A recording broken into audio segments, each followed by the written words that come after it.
Hi guys, ito na po yung puso ng saging natin. Bali, luto na po siya. Ayan, pwede na tayong kumain. So ayan na po guys, thank you guys for watching. And guys,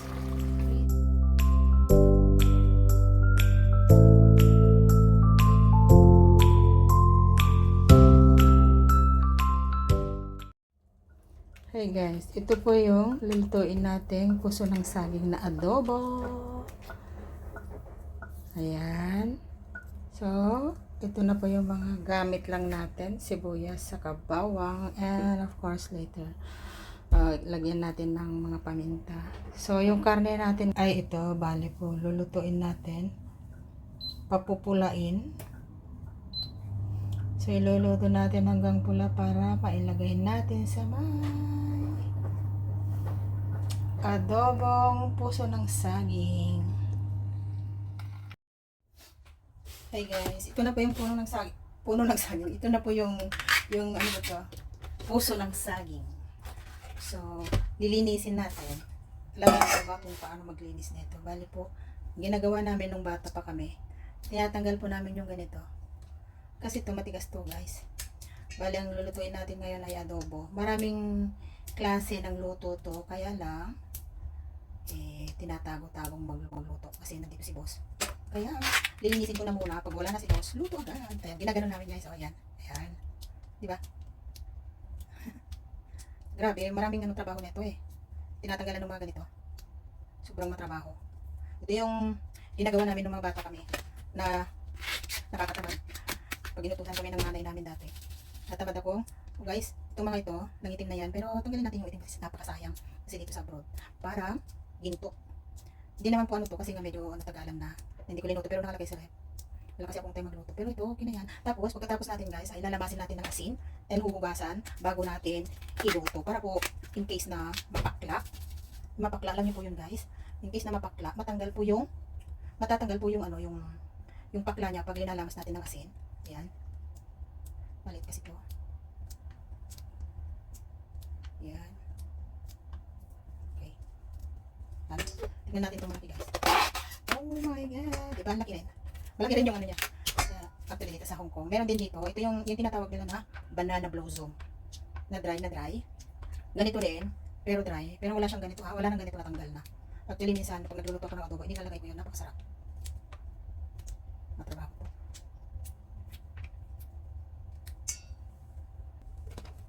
Almost done guys. Almost done daw. Pero ako umpisa pa lang. Matrabaho. Ayan. Okay. Pero sobrang sarap to kahit anong luto. Dinding, ukoy, adobo, salinaga, sa sinigang. Yan masarap. Nagmamansap yung kamay niyan eh. Pag ano. Okay.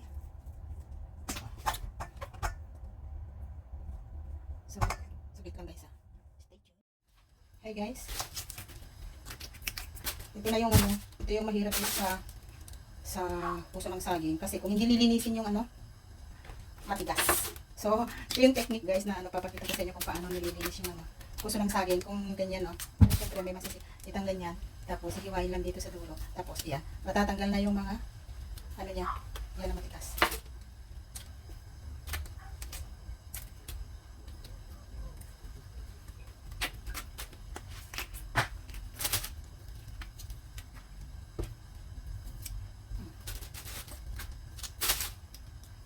Yan. So, ito, pwede na yan kasi, tanggalin na lang natin dito. Kasi long time cook naman to guys. Bali ganito kasi, ihiwa-hiwain lang ng pino-pino. Hindi naman ganong pino. Tapos, lalamasin ng asin. Para po yung pakla matanggal.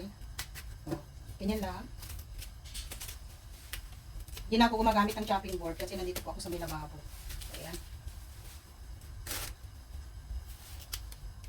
So, meron pa isa.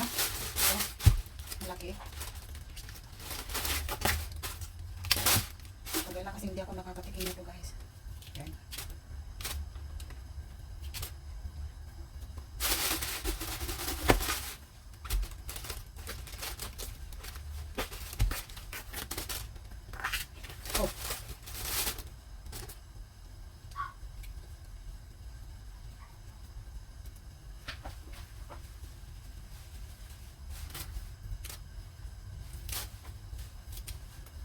Sayang po, sayang.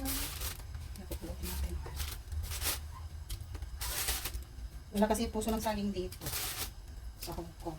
Meron, pero hindi ko alam kung anong klaseng puso ng saging yung mga paninda doon sa market. Doon sa gilid-gilid ng kalsada yung mga matatanda na nakaupo.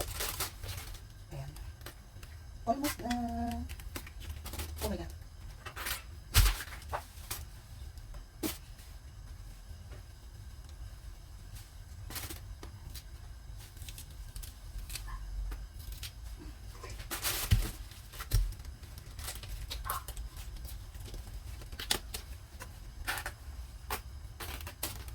Okay.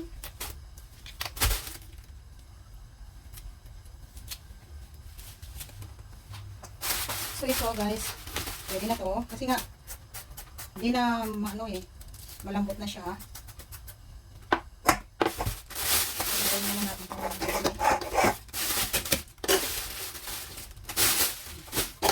So ayan.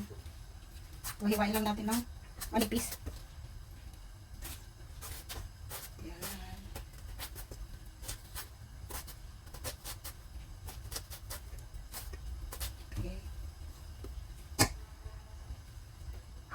So, ito na guys. Done na po siya. Bali, lalagyan na natin ng asin at lalamasin natin. Ayan. I'm sorry sa background guys kasi yung dog namin nasa terrace gusto pumasok. So, lalagay po natin dito sa guys. Ayan, lalamasin natin ng asin.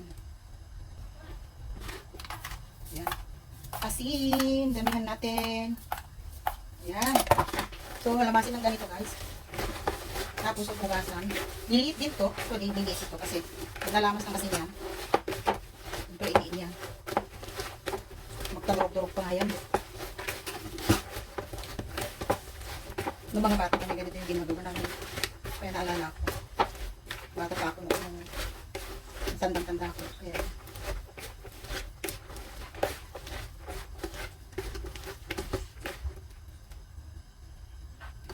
guys, tignan nyo, napakaliit na lang ito.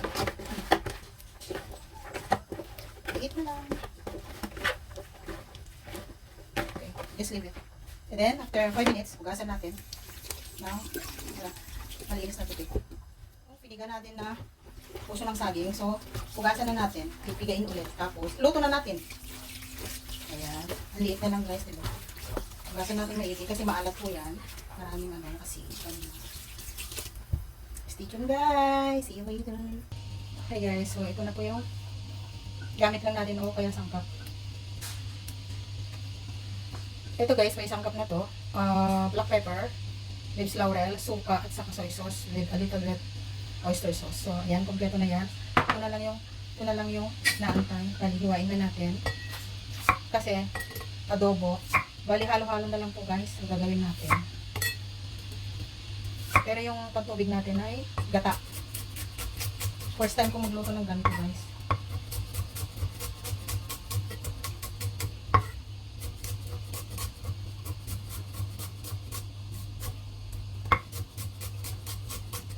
Okay.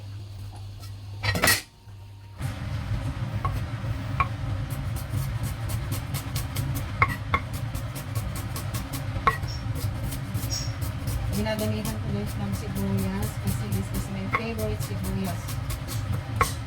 Basta ito yung nagpapasarap sa atin, sibuyas.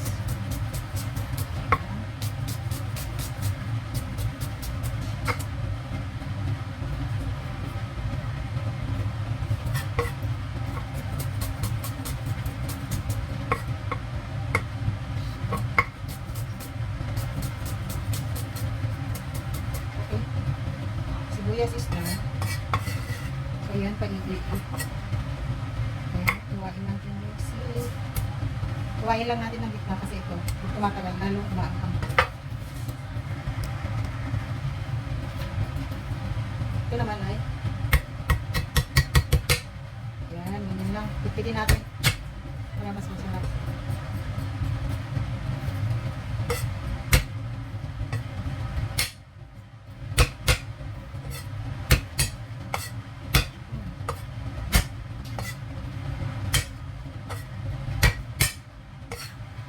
Marami rin tama na po guys kung gato ka namin sibuyas. So balatan natin.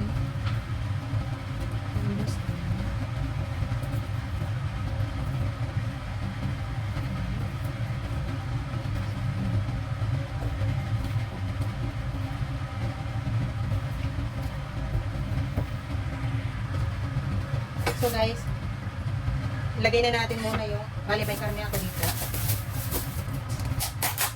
Ito yung karne ko, bali kanina linuto ko na to, golden color na, so ilalagay na natin yun. Ayan. And guys, lagyan natin muna ng konting sibuyas sa kabawang. Ayan. Lagyan na natin yung puso ng saging. Ayan.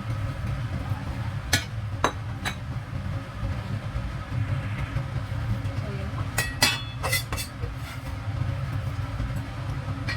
Okay. So, dun na yan guys.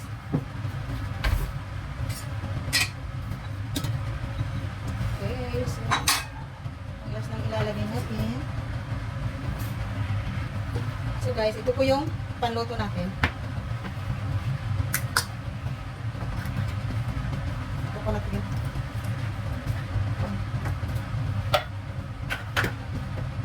Soy sauce.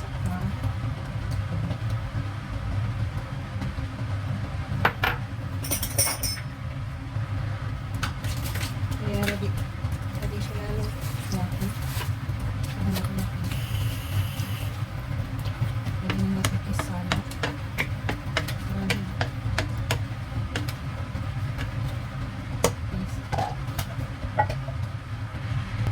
So guys, salang na natin yung ito. Salang. Yan. Maybe cooking long time. Para po masarap. Guys, ito na po siya. Kaya nakulo na. Pero of course, ito lulukay natin na medyo nakapagkaroon. Hanggang madry para po mas masarap. Ang nilagay lang natin ay asin sa soy sauce. Ayan. Medyo may alat siya yung namas guys kasi linamas natin ng asin kanina. So, ayan. Guys, eto na, malapit ang maluto. Ang puso ng saging na adobo. Gata. May gata.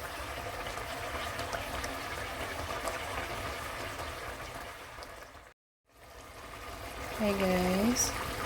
Ito na po yung puso ng saging natin. Bali, ito na po siya. Ayan. Pwede na tayong kumain. So, ayan na po guys. Thank you guys for watching. And guys, please help me to subscribe and likes below para po mapanood nyo lahat ng mga simple menu ni Hailey's channel. Simpleng-simple pero sobrang yummy guys. Thank you guys for watching. I love you all and God bless.